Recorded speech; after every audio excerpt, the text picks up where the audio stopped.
अगर आपने मेरा पिछला व्लॉग देखा था तो अब ये व्लॉग देखने की बारी है, और जिन्होंने अभी तक पिछला व्लॉग नहीं देखा वो सबसे पहले वो देखें। दूसरे दिन की शुरुआत एक अच्छी ड्राइव टुवर्ड्स जेंटिंग हाईलैंड से शुरू हुई, जो एक पहाड़ी पर बना पूरा शहर है और कोलालमपुर से तकरीबन 45 मिनट की ड्राइव पर है। वहाँ पर जाने के बहुत से तरीके हैं। पब्लिक बस बजट ट्रैवलर्स के लिए आइडियल है, और फैमिलीज़ और फ्रेंड्स के लिए टैक्सीज़ या तो ग्रैब, जिसके बारे में मैंने आपको पिछले व्लॉग में काफ़ी इन्फॉर्मेशन दी थी।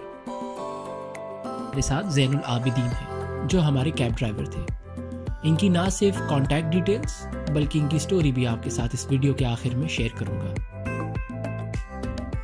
वैसे तो जेंटिंग हाईलैंड्स में करने को बहुत कुछ है, but it's good for a day only. Genting Highlands में indoor theme park, strawberry farms, Las Vegas themed casino और केबल कार्स हैं जो तकरीबन 3 किलोमीटर डिस्टेंस कवर करती हैं। केबल कार्स में 2 कैटेगरीज हैं। A simple cable car will cost you around 14 ringgits, और दूसरी कैटेगरी में ग्लास फ्लोर वाली है which is 3 times expensive and will cost you around 50 रिंगिट्स।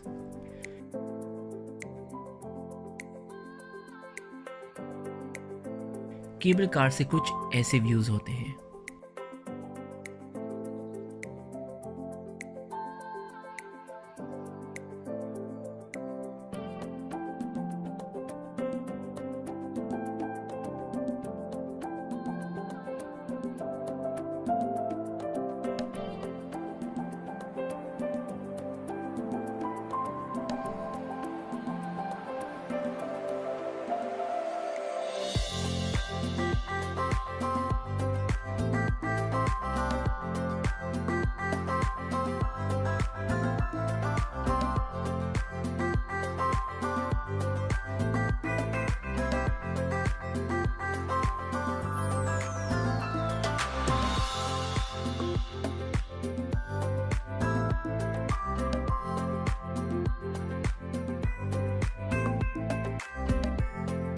पहला स्टेशन चिनस्वी टेम्पल्स का है, जिसकी हिस्ट्री से मैं ज़्यादा वाकिफ़ नहीं, बट जो थोड़ा बहुत पता है वो मैं आपसे शेयर करूँगा। इसको तामीर करने में 20 साल से ज़्यादा वक्त लगा था, and it has been dedicated to a Chinese philosopher चिनस्वी।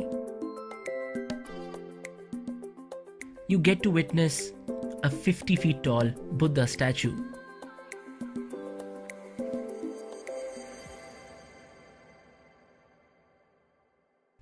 Ten chambers of hell, which is quite scary. और अगर हो सके तो मिस्टर ली से ज़रूर मिलिएगा और मसाज भी करवाइएगा, but at your own risk. Lee is 63 years old, and for the last 10 years he is working voluntarily as a masseur. जैसे कि मैंने पहले कहा, massage at your own risk. It starts all well, but does not end well. अबे नहीं यार,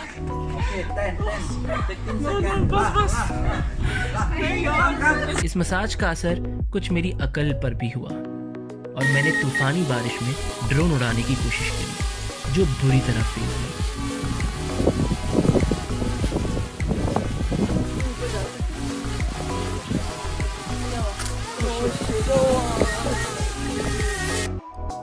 यहाँ से अगले स्टेशन पर जेंटिंग मॉल, और फिर वापसी बादलों में से निकलते हुए केबल कार से हुई।